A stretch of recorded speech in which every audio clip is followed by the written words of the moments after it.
Hello, and welcome to episode 8 of Music Influence from the Roaring Twenties. In this episode, we will be talking about When You're Smiling by Louis Armstrong from 1929. The instrumentation is wind instrument ensemble, intro to trumpet, bass, drums with brushes, vocals, sax, trombone, piano, and ride cymbal. Vocals and trombones, vocals and trumpet, are the main voices in the beginning.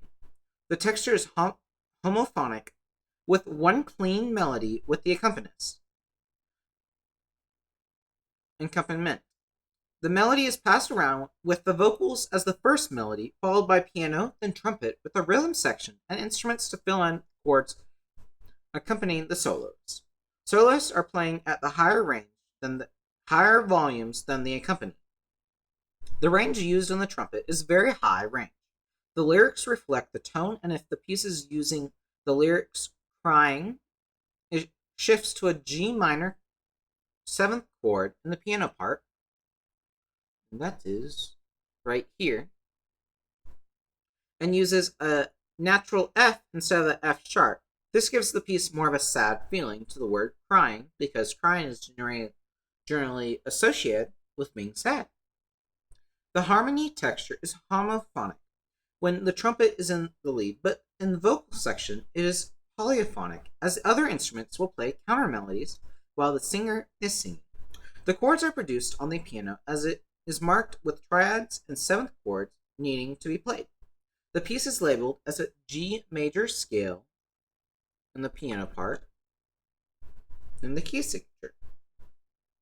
But the piano part is labeled to fill in different chords based on its marking, so not all the chords will be based on the original key signature.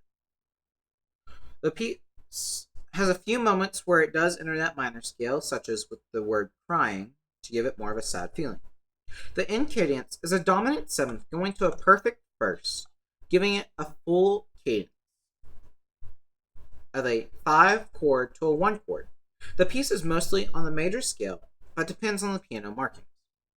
Vocals is the main melody with Louis Armstrong singing, and then moving on to playing the trumpet.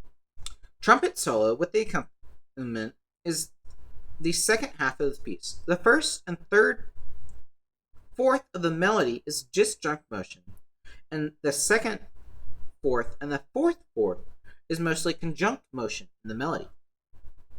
The melody moves in smooth direction changes. The predominant overall shape of the melody is an arch. The melody is most of the time in a major key, with a few spots in minor key to provoke emotion to the listener. The piece has a 4/4 time signature, giving the predominant subdivision of the beat is quadruple, as the bass part plays on 1 and 3 and drums on 2 and 4. Drum set with ride cymbal and bass make up the rhythm section. The tempo is marked as quarter note equals 120, but some parts are more dragged out and slowed by Louis Armstrong. A swing feel is used to give more of a jazz vibe to the piece. The rhythmic meter is symmetric and divisible by 2. The piece can be used in jazz dancing, as it gives a strong beat for 1 and 3 and a weak beat for 2 and 4, as well as the swing effect, or a swing feel to it. The typical phrase length is 4 measures long. Phrases are repeated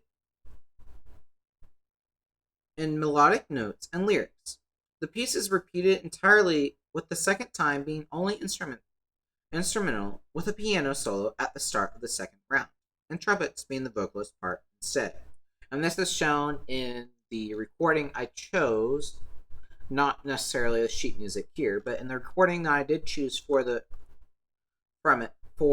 to base the piece on, had it to where it would repeat the second time around with Louis Armstrong on his trumpet instead of doing vocals. Dragging out of the notes by Louis Armstrong helped show importance to some of the words. The vocalist uses minor keys to show sadness is also signaled to the listener. This piece was originally written by Larry Shaw, Mark Fisher, and Joe Goodwin in 1928, but was recorded by Louis Armstrong in 1929. It would have been performed in New York theater. Louis Armstrong grew up in New Orleans. He, to me, is one of the biggest names in jazz because his band Louis Armstrong and his Hot Five and Hot Seven made over 60 records between 1925 and